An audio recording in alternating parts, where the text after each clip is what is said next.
Kalau bukan karena mama yang dukung, sama mama tuh dulu dari nggak bisa naik motor sampai belajar naik motor, sampai kecelakaan. Demi nganterin aku. Ya aku kayak ngerasa, wow, dia bener-bener nggak ngerti kesannya. Aku di posisi itu belum tentu aku akan kuat. Aku berawal dari hidup yang sangat susah. Maksudnya aku dari nol banget lah. Kita ngontrak di kontrakan yang emang rumah kayu, yang bawahnya itu bolong-bolong dan ada air-air gitu lah. Terus banyak curut-curut suka lewat.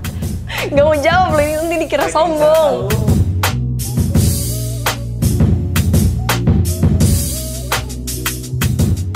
Aku ngeliat memang struggling di masa kecil ya, dan sampai dengan usia SMP itu kan cukup berat ya kehidupan secara mama kamu sendiri dan harus gedein 2 anak. Itu memang lead by example ya, mamanya memberi pelajaran, contoh lewat bener-bener anaknya ngeliat gitu. Dulu banget ya, waktu aku masih kecil, mama aku tuh kita ngontrak di kontrakan yang emang rumah kayu, yang bawahnya itu bolong-bolong dan ada air-air gitu lah. Di Kalimantan nih, di Banjar ya. Terus banyak curut-curut suka lewat. Ya aku lihat di situ adalah mama itu tetap positif, berjuang, selalu ngandelin Tuhan, dan nggak pernah mengeluh dan nggak pernah kelihatan sedikit pun sedih atau nangis depan anaknya. Ya aku kayak ngerasa, wow, dia bener-bener nggak ngerti kesannya. Aku di posisi itu belum tentu aku akan kuat untuk membesarkan anak. Sampai waktu itu kan mama kayak jualan baju gitulah atau gimana gitu, aku lupa. Jualan baju, ngebesarin anak dengan kehidupan yang sangat susah, dengan nggak punya apapun, tapi tetap positif dan tetap jadi orang yang baik. Kayak bagi aku, seandainya sekarang aku dikasih Tuhan kehidupan yang lebih layak, masa aku nggak bisa jadi orang yang baik sih? Kayak gitu. Ya itu bagus banget. Iya, di saat itu aja bisa, mama apa ya, aku kenapa enggak? Terus dulu kan yang nganterin aku casting semua mama. Kalau bukan karena mama yang dukung, sama mama tuh dulu dari nggak bisa naik motor sampai belajar naik motor, sampai kecelakaan. Demi nganterin aku. Selesai kecelakaan motor nggak kapok, tetap nganterin aku naik motor. Jadi kayak di situ kita ngelihat bahwa perjuangan dan kerja keras gitu loh. Jadi aku kayak mempelajari itu, terus ngelihat contohnya depan mata dan jelas gitu. Kadang-kadang mungkin ada orang tua yang misalnya cuma ngasih tau ke anak, kamu jangan gini ya, tapi dia mungkin masih ngelakuin hal-hal yang lain gitu. Karena anak kan susah contohnya.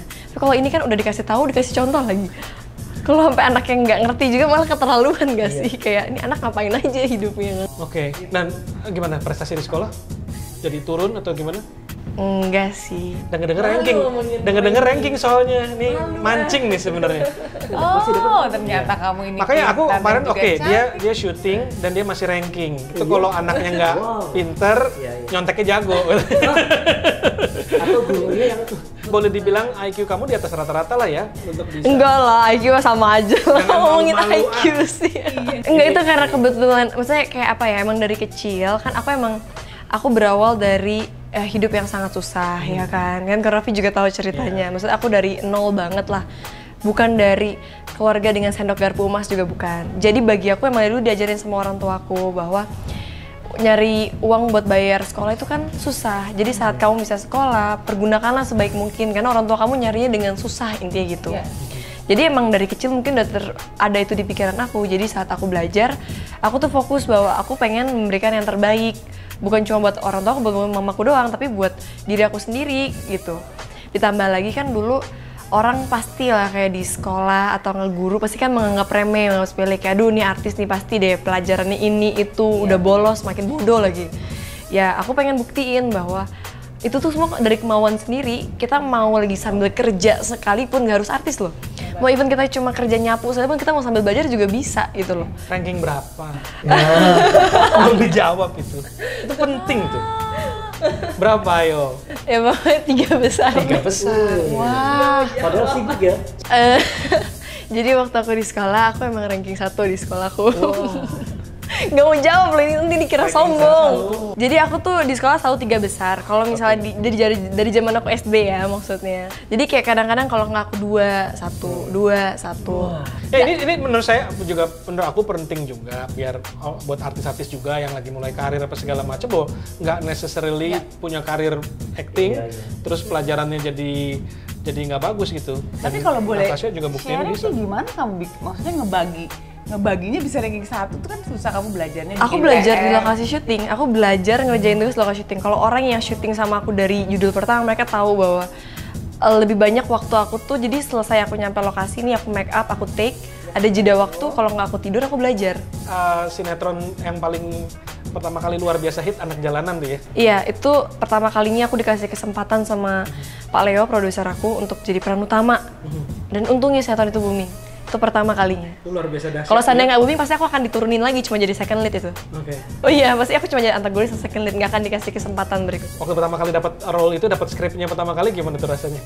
Deg-degan, aku sampai yang kayak, sebelum tayang berdoa, sebelum turun rating berdoa, udah berdoanya udah minta ampun, kan deg-degan ya, aduh ya ampun, jangan sampai perdana aku malah jelek, karena saat kita jadi peran utama tuh juga punya tanggung jawab lagi. Kalau jelek, pasti tuh yang pertama kali dikomenin, ya peran utamanya ini sih nggak terkenal, ini sih ini, gitu-gitu loh. Aku maksudnya kalau actingnya, saat kerjaannya, aku yakin sama diri aku. Tapi berdasarkan ratingnya, who knows, nggak ada yang tahu rating itu akan bagus atau enggak.